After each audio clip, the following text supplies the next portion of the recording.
Hello everyone, मैं कोकिला प्रधान आपका अपने YouTube channel your best option YouTube channel में स्वागत करती हूँ। तो पिछले क्लास में हमने लॉर्ड वेलेजली की सहायक संधि के बारे में जाना था, जिसके माध्यम से भारतीय रियासतों को ब्रिटिश ने अपने जाल में फंसा दिया था। और जब वेलेजली 1805 में भारत से गया, तब तक हैदराबाद, मैसूर, तंजौर, अवध और पेशवा जैसे जितनी भी बड़ी ताकतें हैं, इस संधि पर हस्ताक्षर कर चुकी थी। इसके बाद 43 वर्षों के बाद आता है लॉर्ड डलहौजी। तो अभी सबसे पहले हम पृष्ठभूमि देखेंगे कि इन 43 वर्षों के अंतराल में आखिर क्या हुआ था करके। तो शुरू करते हैं सबसे पहले पृष्ठभूमि से। सबसे पहले तो आर्थिक पंगुता, मतलब रियासत आर्थिक रूप से खोखले हो चुकी थी। सहायक संधि के तहत राजाओं को ब्रिटिश सेना का भारी खर्च उठाना पड़ता था। इस खर्च को चुकाने के लिए राजाओं ने अपनी जनता पर भारी टैक्स लगाए और धीरे धीरे रियासतों का खजाना खाली हो गया और वे कर्ज में ही डूब गए। और दूसरा क्या है, प्रशासनिक कुशासन, प्रशासनिक कमजोरी। क्या हुआ कि सहायक संधि की एक शर्त थी कि अंग्रेजों की सेना राजा को बाहरी आक्रमणों और आंतरिक विद्रोहों से रक्षा करेंगे। जब राजाओं को अपनी गद्दी खोने का डर ही नहीं रहा, तो वे प्रजा और शासन के प्रति लापरवाह हो गए और नाच गाने और विलासिता के जीवन में वे डूब गए, जिससे राज्यों में कुशासन बढ़ने लगा। तीसरा और क्या हुआ, उस समय ब्रिटिश औद्योगिक क्रांति हुई। कहाँ पर? ब्रिटेन में। तो यहाँ पर क्या हो रहा था, इसी दौरान 1810 से लेकर 1840 के दशक में ब्रिटेन में औद्योगिक क्रांति हो रही थी। मैनचेस्टर के कारखानों को भारत से भारी मात्रा में कच्चा कपास चाहिए था और ब्रिटेन में बने कपड़ों को बेचने के लिए एक बड़ा बाजार। ब्रिटिश व्यापारियों ने सरकार पर दबाव बनाया कि अब केवल संधियों से काम नहीं चलेगा, बल्कि भारतीय क्षेत्रों पर सीधा प्रशासनिक नियंत्रण रखना होगा, ताकि व्यापारिक नीतियां उनके हक में बनाई जा सके। और क्या हुआ, सर्वोच्चता की नीति किसने लाई थी? Governor general Lord Hastings. और एक बार आए थे ये गवर्नर जनरल बनकर। उन्होंने सर्वोच्चता सिद्धांत लागू किया। इसके तहत अंग्रेजों ने यह घोषित किया कि ईस्ट इंडिया कंपनी ही भारत की एकमात्र सर्वोच्च शक्ति है और उसकी संप्रभुता भारतीय राजाओं से ऊपर है। इसके बाद से अंग्रेज राजाओं के घरेलू मामलों और उत्तराधिकार, मतलब वारिस चुनने के फैसले में सीधा दखल देने लगी थी। ठीक है, अब देखते हैं वेलेजली और डलहौजी के बीच का अंतराल, मतलब उसके बाद क्या हुआ। पहली बात तो डलहौजी की हड़प नीति ऐसे ही नहीं आई थी। वेलेजली की सहायक संधि के बाद डलहौजी के आने से पहले 3 प्रमुख ब्रिटिश गवर्नरों ने भारतीय राजाओं को पूरी तरह लाचार बना दिया था। अगर हम परीक्षा की दृष्टि से देखें तो सबसे पहले आए थे लॉर्ड हेस्टिंग्स। ये इनका कार्यकाल 1813 से 1823 तक था और इन्होंने ही सर्वोच्चता का सिद्धांत, मतलब सर्वोच्चता की नीति लागू की थी। इसके तहत ब्रिटिश कंपनी ने खुद को भारत की सबसे बड़ी और संप्रभु शक्ति घोषित किया। अब कंपनी भारतीय राजाओं के घरेलू मामलों और उत्तराधिकार के फैसलों में सीधे तौर पर हस्तक्षेप करने लगी थी। और इस समय कौन सा प्रमुख युद्ध हुआ था? तीसरा आंग्ल मराठा युद्ध हुआ था और आंग्ल नेपाल युद्ध हुआ था। इनके समय में आंग्ल नेपाल युद्ध 1814 से 16 के बीच हुआ था, जो सुगौली की संधि के साथ समाप्त हुआ। इसके अलावा तीसरा आंग्ल मराठा युद्ध 1817 से 19 में लड़कर इन्होंने मराठा महासंघ को हमेशा के लिए समाप्त कर दिया और पेशवा का पद समाप्त हो गया। और इन्होंने पिंडारियों का भी दमन किया था, मतलब मध्य भारत में आतंक मचाने वाले पिंडारी डाकू थे, तो उनको भी इन्होंने खत्म किया था। पहले तो ये दूसरी बार बनकर आए थे गवर्नर जनरल लॉर्ड हेस्टिंग्स। इसके बाद आते हैं लॉर्ड विलियम बेंटिक। 1828 से 1835 तक इनका था। इनके समय में बहुत सारे बदलाव हुए हैं और ये बात है कि 1833 में चार्टर एक्ट हुआ था। मतलब आया था। इसके तहत इन्हें भारत का पहला गवर्नर जनरल बना दिया गया था। ये अंतिम गवर्नर बंगाल के अंतिम गवर्नर जनरल थे और भारत के पहले गवर्नर जनरल थे।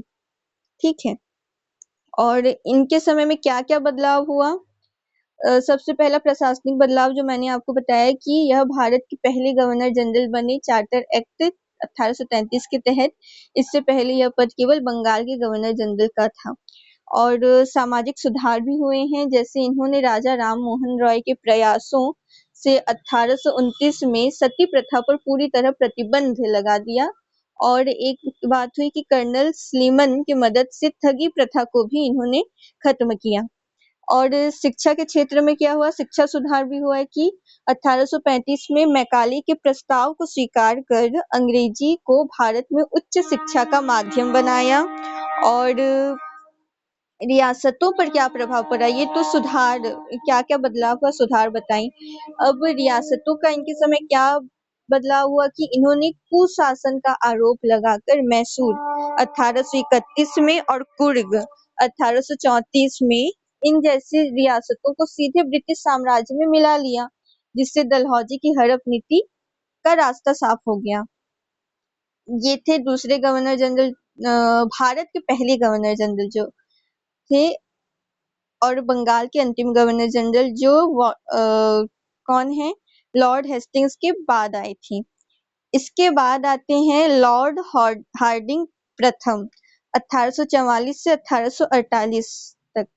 इनके समय में क्या-क्या हुआ था? दो चीजें हुई हैं मुख्य रूप से। एक तो सैन्य सफलता, मतलब इनके समय प्रथम आंग्ल सिख युद्ध हुआ था 1845 से 46 के बीच में। अंग्रेजों ने सिखों को हराकर लाहौर की संधि की, जिससे पंजाब साम्राज्य बहुत कमजोर हो गया और उसका एक बड़ा हिस्सा अंग्रेजों के पास चला गया। और भी सामाजिक कार्य, जैसे कि इन्होंने मध्य भारत की गोंड जनजाति में प्रचलित जो नर बलि प्रथा थी, इस पर कड़ाई से प्रतिबंध लगाया। और सरकारी नौकरियों में अंग्रेजी पढ़े लिखे लोगों को प्राथमिकता देने की शुरुआत की। तो ये सब हुआ।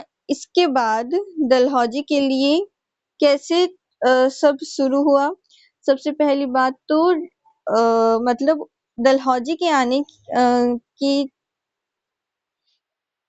मतलब उनके लिए रास्ता कैसे साफ हुआ उस समय, कैसे वो आए उस समय की परिस्थिति। सबसे पहली बात तो बड़ी ताकतों का अंत हो गया। कौन-कौन सी बड़ी ताकत? दो बड़ी सैन्य ताकतें थी, मराठा साम्राज्य और सिख साम्राज्य। मराठा साम्राज्य का 1819 में हेस्टिंग्स द्वारा उसे उनका पेशवा पद खत्म कर दिया गया। और सिख साम्राज्य में भी 1846 में हॉर्डिंग द्वारा उसे पूरी तरह कमजोर कर दिया गया, मतलब समाप्त कर दिया गया। अब अंग्रेजों को चुनौती देने वाली कोई भी केंद्रीय शक्ति भारत में नहीं बची थी। और एक बात है कि नाम मात्र के शासक हो गए थे, मतलब कठपुतली राजा। वे अपनी सैन्य शक्ति खोकर ब्रिटिश रेजिडेंट की नियंत्रण में थी, मतलब ब्रिटिश रेजिडेंट्स पर ही निर्भर हो गए थे। तीसरा, आर्थिक दबाव और व्यापारिक दबाव, मतलब ब्रिटेन में क्या चल रहा था? औद्योगिक क्रांति। और वहां से कंपनी प्रशासन पर लगातार दबाव बन रहा था कि भारत के उन क्षेत्रों पर सीधा कब्जा करो जहां पर कपास की खेती होती है, जैसे कि नागपुर और बराड़, या फिर बड़े व्यापारिक बाजार पर कब्जा करो। अब ये लोग संधियों के बदले सीधे शासन की नीति को जरूरी मानते थे। और फिर और एक बात था कि सर्वोच्चता का सिद्धांत, इसके कारण भी अंग्रेजों को राजा के निजी जीवन में दखल देने की आदत पड़ गई थी। और विलियम बेंटिक द्वारा कुशासन के नाम पर मैसूर का विलय इसी बात का उदाहरण था कि अंग्रेज बिना युद्ध के भी राज्य हड़प रहे हैं। फिर आते हैं 1848 में लॉर्ड डलहौजी। ऐसे ही दौर में आते हैं। और उन उस समय उन्हें भारत को जीतने की उतनी कोई आवश्यकता नहीं पड़ी। क्यों? क्योंकि अ, भारत पहले से ही राजनीतिक, आर्थिक और मानसिक रूप से अंग्रेजों का गुलाम हो चुका था। डलहौजी को बस एक ऐसी आक्रामक नीति मतलब हड़प नीति लानी थी जो इस लाचारी का फायदा उठाकर बची-कुची जितनी भी रियासतें हैं उसको सीधे ब्रिटिश साम्राज्य का हिस्सा बना ले। तो अब आते हैं डलहौजी। तो सबसे पहले इनका परिचय देख लेते हैं। 1848 से 1856 तक ये भारत के गवर्नर जनरल बनकर आए थे। मात्र 36 की आयु में साल 1848 में मात्र 36 वर्ष की आयु में लॉर्ड डलहौजी भारत का सबसे युवा गवर्नर जनरल बनकर कलकत्ता पहुंचा। डलहौजी कोई साधारण गवर्नर नहीं बल्कि घोर साम्राज्यवादी सोच का व्यक्ति था। उसका स्पष्ट मानना था कि भारत में इन रजवाड़ों और सामंती राजाओं का समय अब खत्म हो चुका है। पूरे भारत पर केवल और केवल ब्रिटिश शासन ही होना चाहिए। वह ब्रिटिश व्यापार को बढ़ाने और कंपनी का साम्राज्य फैलाने के लिए किसी भी हद तक जा सकता था और इसी मकसद को पूरा करने के लिए उसने भारत में एक नए प्रशासनिक हथियार का इस्तेमाल किया जिसे हम कहते हैं हड़प नीति। तो सबसे पहले देखते हैं इसका उद्देश्य क्या था। मुख्य उद्देश्य ब्रिटिश साम्राज्य का विस्तार करना, भारत की बची-कुची स्वतंत्र रियासतों को खत्म कर पूरे उपमहाद्वीप पर सीधे ब्रिटिश कंपनी का राज स्थापित करना चाहता था। दूसरा, औद्योगिक क्रांति के लिए कच्चा माल लेना चाहता था। ब्रिटेन मैनचेस्टर के कपड़ा कारखानों के लिए भारत से भारी मात्रा में सस्ता कच्चा कपास जुटाना चाहता था। तीसरा, ब्रिटिश माल के लिए बड़ा बाजार मतलब ब्रिटेन के कारखानों में बने तैयार कपड़ों और सामान को बेचने के लिए पूरे भारत को एक खुले बाजार में बदलना चाहता था और आधुनिक बुनियादी ढांचे का भी विकास करना चाहता था। रेलवे, टेलीग्राफ मतलब तार सेवा और डाक व्यवस्था शुरू करना चाहता था ताकि ब्रिटिश सेना तेजी से फैल सके और व्यापार आसानी से हो सके। प्रशासनिक एकीकरण सेंट्रलाइजेशन, भारत की पुरानी सामंती और राजशाही व्यवस्था को हटाकर पूरे देश में एक समान ब्रिटिश कानून और प्रशासन लागू करना चाहता था। तो ये थे लॉर्ड डलहौजी के मुख्य उद्देश्य। अब देखते हैं उसकी साम्राज्यवादी नीति क्या थी।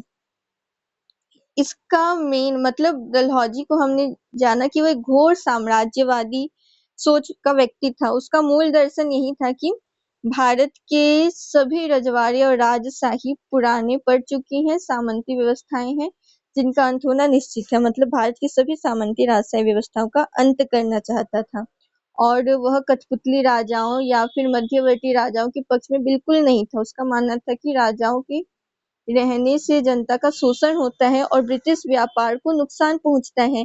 इसलिए उसका अंतिम उद्देश्य भारत के प्रत्येक क्षेत्र पर सीधा ब्रिटिश प्रशासन स्थापित करना ताकि कंपनी को मुनाफा और साम्राज्य दोनों बढ़े। मतलब कंपनी का मुनाफा भी हो और साम्राज्य का भी विस्तार हो।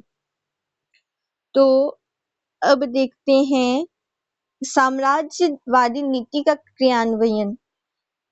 तो इस नीति के क्रियान्वयन के लिए उसने 3 तरीके अपनाए थे। सबसे पहला नीति इसके लिए 3 रास्ते थे। एक युद्ध या विजय की नीति शक्तिशाली राज्यों के लिए, दूसरा हड़प नीति जो टॉपिक है आज का, बिना वारिस वाले राज्यों के लिए, और कुशासन का आरोप वफादार लेकिन स्वतंत्र राज्यों के लिए। तो सबसे पहले देखते हैं युद्ध और विजय की नीति। पहला तरीका यह उन राज्यों के लिए था जो सैन्य रूप से शक्तिशाली थे जो या फिर जो सीधे अंग्रेजों से बाहर थे। डलहौजी ने इस नीति और इनके लिए डलहौजी ने इस नीति को 2 स्वरूपों में लागू किया था। एक तो सीधा युद्ध करेंगे और दूसरा युद्ध के बाद उन्हें विलय एक युद्ध द्वारा और युद्ध के बाद सीधे प्रशासनिक विलय द्वारा। सबसे पहले युद्ध द्वारा सीधा विजय। इसके तहत उसने खुले तौर पर युद्ध किया और दुश्मन को पूरी तरह परास्त किया।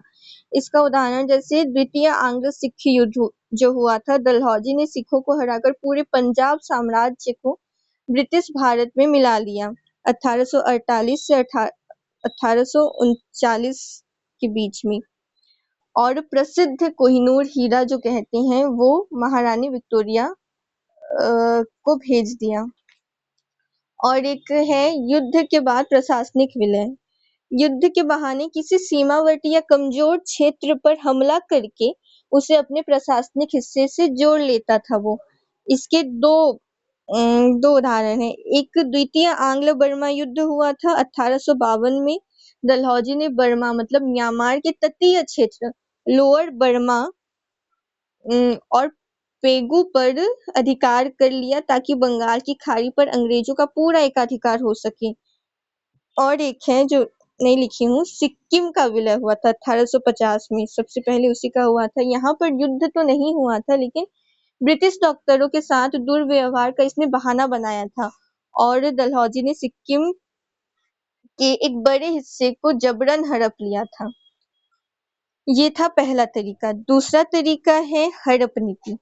हड़प नीति यह डलहौजी का सबसे कुख्यात कूटनीतिक हथियार था जिसका उपयोग उसने शांतिपूर्ण तरीके से राज्य को हड़पने के लिए किया। इसका सिद्धांत क्या कहता था कि यदि किसी आश्रित या अंग्रेजों द्वारा बनाए गए राज्य के राजा की मृत्यु बिना मतलब यदि किसी आश्रित या अंग्रेजों द्वारा बनाए गए राज्य के राजा की मृत्यु बिना किसी वैध पुरुष मतलब उत्तराधिकारी मतलब सगे बेटे के हो जाती है तो वह राज्य स्वतः ही ब्रिटिश साम्राज्य का हिस्सा बन जाता है। मतलब यदि किसी भारतीय रियासत को के राजा की अपने कोई वैध पुरुष संतान उसका कोई सगा बेटा ही नहीं होता और उसकी मृत्यु हो जाती है तो उसके बाद वह राज्य ब्रिटिश साम्राज्य में ही मिला लिया जाता है। और दत्तक प्रथा का अंत पर प्रतिबंध लगाया। डलहौजी ने सदियों पुरानी भारतीय परंपरा जिसमें राजा अपनी मृत्यु से पहले दत्तक पुत्र गोद लिया हुआ बेटा चुन सकते थे उसको पूरी तरह मान्य घोषित कर दिया। और क्या है कि मतलब राजा की मृत्यु के बाद गोद लिया हुआ बेटा केवल राजा की निजी संपत्ति का ही मालिक बन सकता था लेकिन वह राज्य की गद्दी या राजनीतिक अधिकारों का उत्तराधिकारी नहीं हो सकता था। ये थे हड़प नीति के बारे में। उसने जो उसकी नीति का ये मुख्य बातें थी। अब देखते हैं, इसने तर्क दिया था कि चूंकि British east India company Bharat की सर्वोच्च शक्ति है इसलिए राजाओं को अपनी मर्जी से उत्तराधिकारी मतलब दत्तक पुत्र चुनने का जन्मसिद्ध अधिकार नहीं है। तो उसने राज्यों को भी 3 प्रकार से बांटा था, स्वतंत्र राज्य, आश्रित राज्य और ब्रिटिश निर्मित राज्य। पहले श्रेणी में आते हैं स्वतंत्र राज्य। ये वे राज्य थे या फिर रियासत थे जो कभी भी किसी विदेशी या फिर बाहरी शक्ति जैसे मुगल, मराठा और अंग्रेज इसके अधीन नहीं थे और न ही वे अंग्रेजों को किसी प्रकार का कर देते थे। इन्हें क्या थी, इन डलहौजी की नीति के अनुसार पहली श्रेणी के जो स्वतंत्र राज्य के थे उसे डलहौजी ने उसकी नीति के अनुसार संतान न होने पर दत्तक पुत्र गोद लेने की पूरी आजादी दी थी। अंग्रेजों को इनके आंतरिक मामलों का उत्तराधिकार में दखल देने का कोई कानूनी अधिकार नहीं था। द्वितीय श्रेणी में आते हैं आश्रित राज्य। वे राज्य जो मुगल, मराठा और सिखों के अधीन थे लेकिन उनके पतन के बाद अंग्रेजों के अधीन हो जाते हैं और ब्रिटिश सरकार को नियमित रूप से टैक्स देते थे। इनके लिए नियम ये था कि वे इन राज्यों को बच्चा गोद लेने के लिए ब्रिटिश सरकार से पहले लिखित अनुमति लेनी होती थी। यह अनिवार्य था लेकिन डलहौजी ने नियम बनाया था कि गवर्नर जनरल चाहे तो उसे अनुमति दे सकता है या तो नहीं दे सकता, या तो दे सकता है या तो मना कर सकते हैं। लेकिन व्यावहारिक रूप से डलहौजी लगभग हर मामले में अनुमति देने से मना कर देता था और राज्यों को हड़प लेता था। और सबसे आखिर में आते हैं ब्रिटिश निर्मित राज्य। ये वे राज्य जिन्हें स्वतंत्र राज्यों ने नहीं बनाया बल्कि अंग्रेजों ने खुद संधियों, उपहार के रूप में, जैसे मराठा, सिख, इनको हराने के बाद उनके किसी रिश्तेदार को गद्दी पर बिठाकर स्थापित किया था। ये वैसे राज्य थे। इनके लिए नियम यही था कि उन्हें दत्तक पुत्र लेने का अधिकार नहीं था। यदि इन राज्यों के राजा बिना उसके सगे बेटे के मर जाते हैं तो अंग्रेजों अंग्रेजों ने बिना किसी देरी या फिर बातचीत के सीधे उनके राज्य को ब्रिटिश साम्राज्य में मिला लेते थे, जैसे सतारा और झांसी ये सब हुए थे। अब हम देखते हैं कि किन-किन राज्यों में यह लागू हुआ था और कौन-कौन से राज्य विलीन हुए थे इस नीति के तहत। सबसे पहला हुआ था सतारा 1848 में। यह हड़प नीति का सबसे पहला शिकार था, मतलब सतारा के राजा अप्पा साहिब ने अपनी मृत्यु के ठीक पहले एक पुत्र गोद लिया था, लेकिन डलहौजी ने इसे ब्रिटिश निर्मित आश्रित राज्य माना। क्या माना? ब्रिटिश निर्मित आश्रित राज्य माना और गोद लेने की प्रथा को अमान्य कर दिया और राज्य हड़प लिया। 1848 में सतारा, 1839 में जैतपुर और संभलपुर। कहाँ-कहाँ बुंदेलखंड के जैतपुर और उड़ीसा के संभलपुर के राजाओं को बिना किसी पुरुष वारिस की इनकी भी मृत्यु वैसे ही हो गई। उन्होंने भी बच्चे गोद लिए थे, लेकिन डलहौजी ने दोनों रियासतों के दत्तक पुत्र को खारिज कर इन्हें ब्रिटिश साम्राज्य में मिला लिया। फिर आता है 1850 में बघात और 1852 में उदयपुर। बघात में क्या हुआ कि पंजाब पहाड़ियों की एक छोटी सी रियासत के राजा विजय सिंह की मृत्यु के बाद कोई वैध उत्तराधिकारी नहीं था। डलहौजी ने इस पर कब्जा कर लिया था। हालांकि बाद में लॉर्ड कैनिंग ने उस मतलब लॉर्ड कैनिंग के समय इसे वापस लौटा दिया गया था। उदयपुर मध्य प्रदेश और छत्तीसगढ़ सीमा की इस रियासत को भी वारिस न होने के कारण डलहौजी ने हड़प नीति के तहत मिला लिया। बाद में कोर्ट ऑफ डायरेक्टर्स के हस्तक्षेप पर इसे भी वापस करना पड़ा। फिर आता है झांसी 1853। इतिहास का सबसे चर्चित विलय झांसी के राजा गंगाधर राव की मृत्यु हो जाती है। उसके बाद उनकी पत्नी रानी लक्ष्मीबाई ने दामोदर राव को गोद लिया था। डलहौजी ने दामोदर राव को राजा मानने से साफ इनकार कर दिया था। ये था। और नागपुर 1854 में मराठा भोसले शासक राघवजी तृतीय की बिना संतान की मृत्यु हो गई। उनकी रानी ने यशवंत राव को गोद लिया था। डलहौजी ने इस दत्तक पुत्र को अमान्य कर अंग्रेजों ने नागपुर के राजमहल के खजाने और हाथियों घोड़ों तक को नीलाम कर दिया। और एक था करौली लड़की, वो 1855 में। डलहौजी ने इसे भी हड़प लिया था, लेकिन ब्रिटेन के कोर्ट ऑफ डायरेक्टर्स ने इसे एक आश्रित नहीं बल्कि संरक्षित राज्य माना और डलहौजी के फैसले को पलट कर करौली को वापस स्वतंत्र कर दिया था। 1855 में करौली को भी डलहौजी ने हड़पा था, लेकिन वहां ब्रिटेन के कोर्ट ऑफ डायरेक्टर्स ने उन्हें आश्रित न मानकर संरक्षित राज्य माना था किसी करौली को। और बाद में डलहौजी के फैसले को पलट दिया और करौली को वापस स्वतंत्र कर दिया। अब हम देखते हैं तीसरा तरीका, कुशासन के आरोप द्वारा। क्या था ये? यह तरीका डलहौजी ने तब अपनाया जब कोई राज्य युद्ध में अंग्रेजों का वफादार था और उसके पास वैध उत्तराधिकार भी मौजूद थे, जिससे वहां पहली और जहां पर पहले जो दो नीतियां थी, दो तरीके थे, वो नाकामयाब हो चुकी थी, उसके लिए अपनाया और अवध को ब्रिटिश साम्राज्य में विलय किया था 1856 में। अवध के नवाब वाजिद अली शाह अंग्रेजों के सबसे बड़े वफादार मित्रों में से एक थे और उनके कई बेटे भी थे। डलहौजी वहां हड़प नीति लागू नहीं कर सकता था, इसलिए उसने क्या किया? आउटरम की रिपोर्ट का आधार बनाया और नवाब पर कुशासन मतलब लगातार खराब शासन व्यवस्था और जनता पर अत्याचार, इसका झूठा आरोप लगाया और इस बहाने से नवाब को गद्दी से हटाकर कलकत्ता भेज दिया और पूरे अवध को ब्रिटिश साम्राज्य में मिला लिया। तो इन तरीकों से उसने अपनी साम्राज्यवादी नीति को सफल किया। अब हम देखते हैं हड़प नीति। हड़प नीति का ऐतिहासिक महत्व और प्रभाव क्या हुआ? हड़प नीति को व्यपगत का सिद्धांत भी कहा जाता है। तो इसका ऐतिहासिक महत्व और प्रभाव क्या था? कि ब्रिटिश साम्राज्य का विस्तार हुआ। इस नीति के जरिए अंग्रेजों ने बिना कोई युद्ध लड़े भारत के एक बहुत बड़े हिस्से लगभग 1.5 लाख वर्ग मील क्षेत्र पर सीधा प्रशासनिक नियंत्रण स्थापित किया। दूसरा, राजनीतिक मानचित्र का एकीकरण।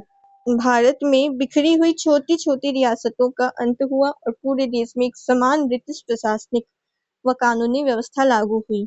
आर्थिक लाभ में भारी वृद्धि हुई अंग्रेजों की। नागपुर और बरार जैसे कपास उत्पादक समृद्ध क्षेत्रों के विलय से ब्रिटिश ईस्ट इंडिया कंपनी के राजस्व, टैक्स और व्यापार में रिकॉर्ड बढ़ोतरी हुई और 1857 की क्रांति की नींव भी इसी के कारण पड़ी। राजाओं का अधिकार छीनने, झांसी की रानी की अपमान और अवध के जबरन विलय ने भारतीय राजाओं, सैनिकों और जनता में तीव्र आक्रोश भर दिया, जो आगे चलकर 1857 के प्रथम स्वतंत्रता संग्राम का मुख्य राजनीतिक कारण बना था। ये था इसका महत्व। अब अगर हम हड़प नीति की समीक्षा करें तो यह एक अनैतिक और क्रूर नीति थी। यह न्याय के सिद्धांतों के खिलाफ थी, जिसने राजाओं के सदियों पुराने गोद लेने की पारंपरिक अधिकार को जबरन छीन लिया था। और जिन राजाओं ने, जैसे अवध ने, हमेशा अंग्रेजों का साथ दिया, उन्हें भी धोखे और झूठे आरोपों से साम्राज्य में मिला लिया गया। और इस नीति ने बची-कुची जितने भी भारतीय रियासत हैं और राजा हैं, उनके मन में ब्रिटिश शासन के प्रति अविश्वास, गहरा अविश्वास और डर पैदा कर दिया। और साम्राज्य की विफलता में तात्कालीन रूप से अंग्रेजों का क्षेत्र तो बढ़ा, लेकिन इसने भारतीय समाज के हर वर्ग को ब्रिटिश शासन का कट्टर दुश्मन बना दिया। तो आज हमने ये सब देखा। आज का सारांश क्या था? सबसे पहले हमने पृष्ठभूमि देखा 1805 से 1848 के बीच में सहायक संधि ने क्या किया था? राजाओं को आर्थिक रूप से कंगाल कर दिया था और प्रशासनिक रूप से बेहद कमजोर बन गए थे। साम्राज्यवादी विचारधारा वाले थे डलहौजी 1848 में भारत आए थे। भारत को सीधे ब्रिटिश नियंत्रण में लाने और व्यापार बढ़ाने के उद्देश्य से भारत आया था और हड़प नीति उसने लाया था। सगा वारिस न होने पर रियासतों की गोद लेने के अधिकार को छीनकर उन्हें ब्रिटिश साम्राज्य में मिलाया था। मुख्य शिकार कौन-कौन हुए थे? सतारा, संभलपुर, झांसी और अवध। ऐतिहासिक परिणाम इसका ये हुआ कि इस नीति से ब्रिटिश क्षेत्र तो बढ़ा, लेकिन इसी आक्रोश ने 1857 की महान क्रांति को जन्म दिया था। और अगली क्लास में फिर हम क्या पढ़ेंगे? भू राजस्व व्यवस्था, स्थायी बंदोबस्त। तो आज के लिए बस इतना ही। अगर आज की वीडियो पसंद आई हो तो लाइक, शेयर और सब्सक्राइब जरूर करना। धन्यवाद। Thank you for watching.